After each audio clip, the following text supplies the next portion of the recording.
Hear that? Those big old guns bombing the rest of the island.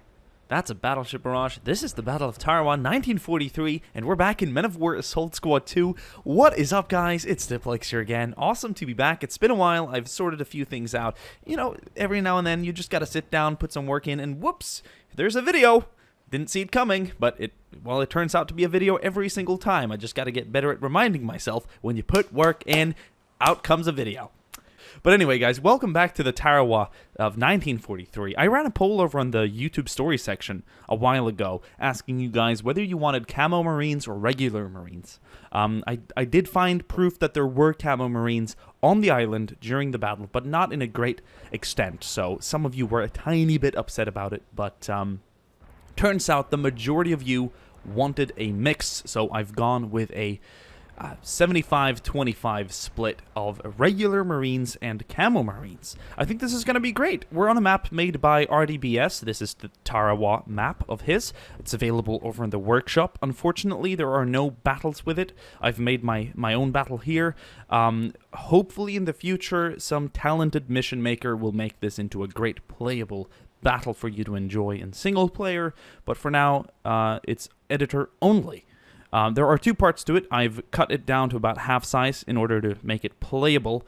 I have to say, though, all criticism aside, there really isn't any, but feedback, like making maps that are beautiful and very playable at the same time is tricky. The level of detail that RDBS puts out is rather unchallenged, I'd say. I don't think I've seen any mapper really put this much effort into the detail.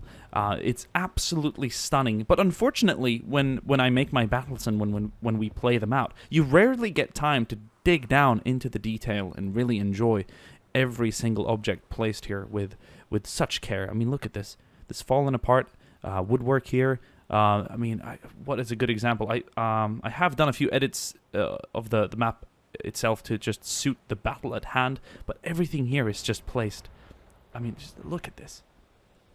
It's stunning. These aren't even the most stunning parts of the map. There are places where I've just found myself get lost in the detail. So beautiful work. I mean, look at this. This is like an FPS map. If this was Rising Storm and I was down here with a rifle running around these parts, I would have said, "Wow, great map, great detail." This is stunning. Very nice. So I gave you a little look now. Believe it or not, there are like 20 machine gun positions in the screen at this time right now. You can't see them. They're also entrenched. They're in the woodwork. They're in the beachwork. They're in the entrenchments and little sand hills here and there. It's just insane. It's going to be a nightmare for the Marines to get up here. But anyway, other than that, I have extended the map a tiny bit back here in this region to make it more amphibious. It is a shallow map otherwise, or the water is shallow terrain, so the Marines would come running in. But I've turned this into a full-scale amphibious assault. So we're going to have water vessels, not only just amphibious vehicles such as the water buffalo, which was heavily used. We're going to see some other vessels as well that I think will add a nice little spice to the map. Guys, it's been about 5 minutes now since the video started. I think it's time to get the battle started. And, well, let's get it cooking, boys. I've noticed a few sound sample bugs happen every now and then when too many sounds are playing at the same time. It gets better over time, but if it seems quiet every now and then, that does not mean there's a lack of action. It's just the game engine trying to process as many sounds as possible. Anyway, guys, here are the water buffaloes rolling in. And we can see a few here on the left side of the pier, a few on the right, carrying plenty of Marines. They're going to dismount. Oh, this one's taking some heavy fire. Japanese machine guns. You can see the muzzle flashes all over the beach side right now. We have some troops on the pier as well that need to be attacked. Oh, look at that engagement. Put some fire on that bastard.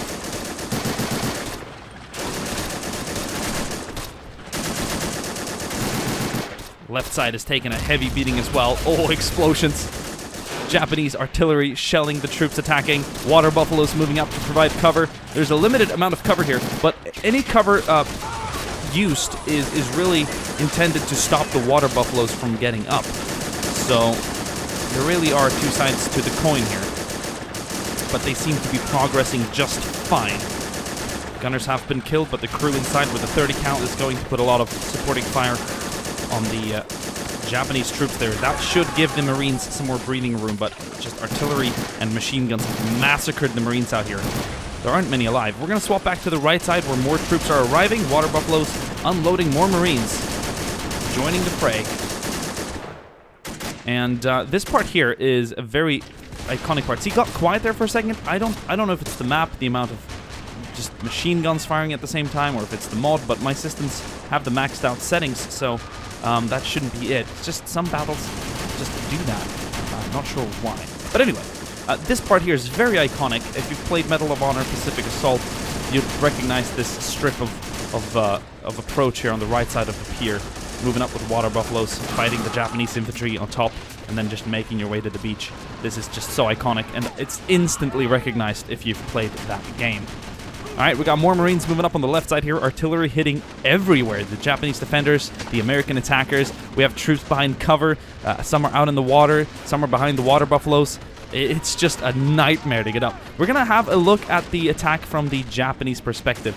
Kind of hunch down here with one Japanese machine gunner. See the battle from his perspective. And hear him hammer away with that low rate of fire machine gun at the American attackers. Now we have some Higgins boats coming in. That was my own decision to add. I'm not sure they were used in the assault phase of the battle, but they were definitely used later to transport more numbers of Marines to the island itself during the battle. So it's a great way to get numbers of Marines to the beach instead of crowding it with water buffaloes that only carry about 1/3 of the amount that a Higgins boat carries. So that's a great kind of trade. And it looks nice to have a variety of vehicles. Oh, we got a heavy impact of Marines here on this left side. They're getting up now. Okay, we got the first number of Marines by the beach now. And there are Japanese machine gunners further back. The trenches are filled with Japanese defenders as well. This is going to be no easy conquest. Let me tell you, the first hurdle was just to get out of the water. Oh, big explosions here. We have naval artillery supporting as well. More Higgins boats arriving to carry troops. This one took a big hit.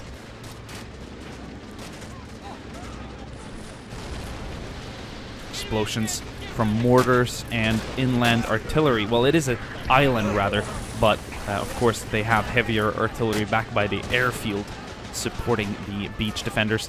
Here's a great view at some of the machine gun emplacements. This one is literally embedded into this kind of beach wall here. It is quite fantastic, and it is a hard target to hit. He's going to have a good time targeting American Marines moving up. They're going to have to use hand grenades. We might even see some supporting artillery come into play. But it is quite fantastic, and I love how the battle is very much active, but it isn't overwhelming. There's a variety of fire being output every now and then. You've got a variety of troops moving up, but it isn't that constant, insane Michael Bay kind of feel, and I really like the realistic aspect of that. Over here on the right side, we haven't checked this out in a while. We've got Marines moving up. Grenades are being used here, close quarter combat. We have some even getting really far up. Here's a squad leader with his Thompson. Submachine gun. We have some Japanese defenders in one of the trenches further back. This is going to turn out to be some really nasty fighting.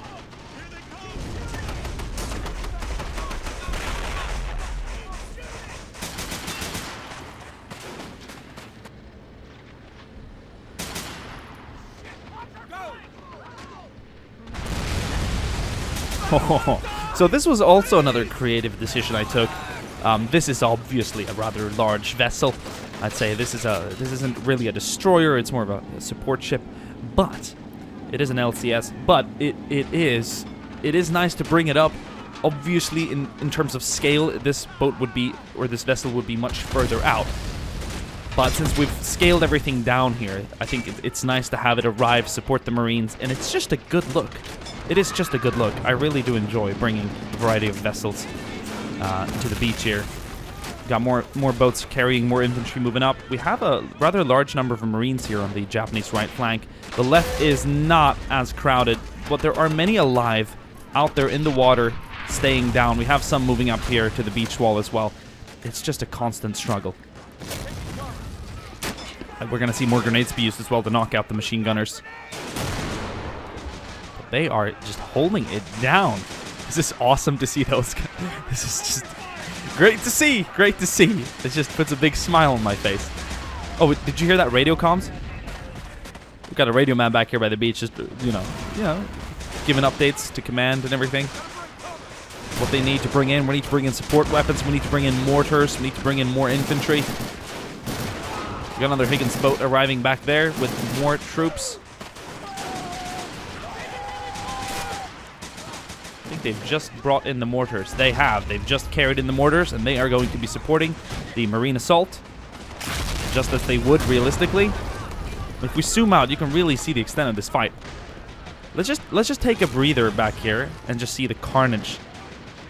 All the troops moving up, the explosions, hitting the water, hitting the marines. There are bullet holes, or bullet holes. There are, well, bullet holes too, but bullet impacts all over the place. You can see some. Look at those machine guns. Look at the machine gun. The water splashes out here on the left side. Oh, that's awesome. Stray bullets. You name it.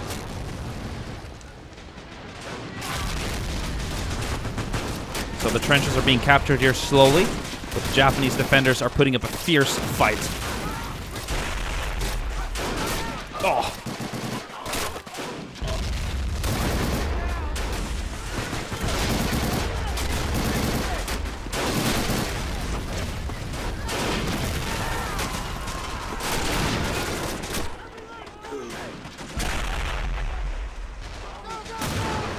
Go, go, go! Let's get a move on, Marines!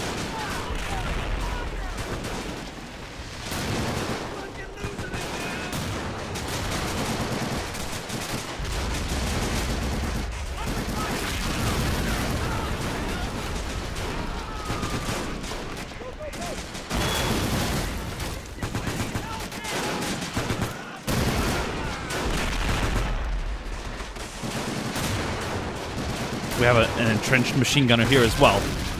Such a finicky place, just covering all angles. They have not only machine gunners facing the beach, but also facing the right and left flanks all over the beach and further inland, so that they could target troops that have made a breach on one side of the flanks. Oh, look at this palm tree just fall across. That is going to block this part. I think, yeah, no troops are going to be able to get up here.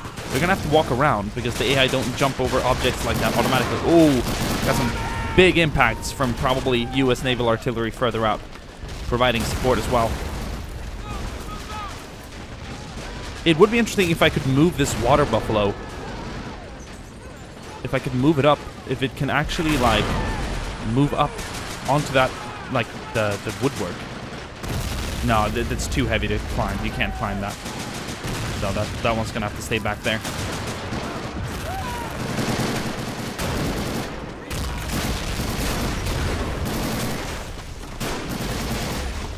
Marines are definitely moving up now. Close quarter combat. Bring him down.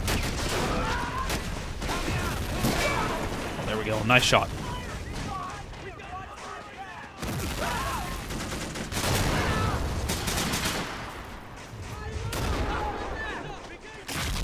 Japanese mortar. He is surrounded. He's going to get out and fight. He's going to throw a hand grenade.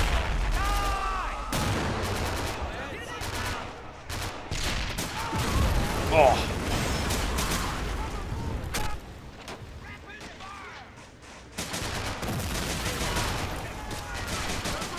And the fight is going to continue. I'm not going to let it fade out completely because I want to continue this for part 2 later on, further inland, all over the airfield. That is going to be the next part. Guys, we're going to have a quick look at casualties so far. We're going to mark, well, you can pretty much tell who's who here. Just hundreds of dead Marines out here in the water, but a nice spread.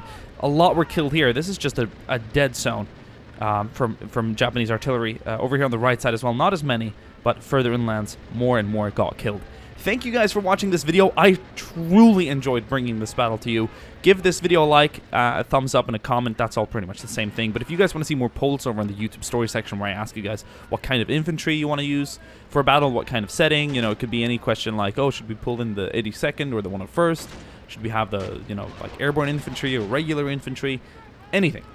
Let me know, and I will provide. Thank you guys for watching this part 1, and I'll see you guys soon again. Ciao.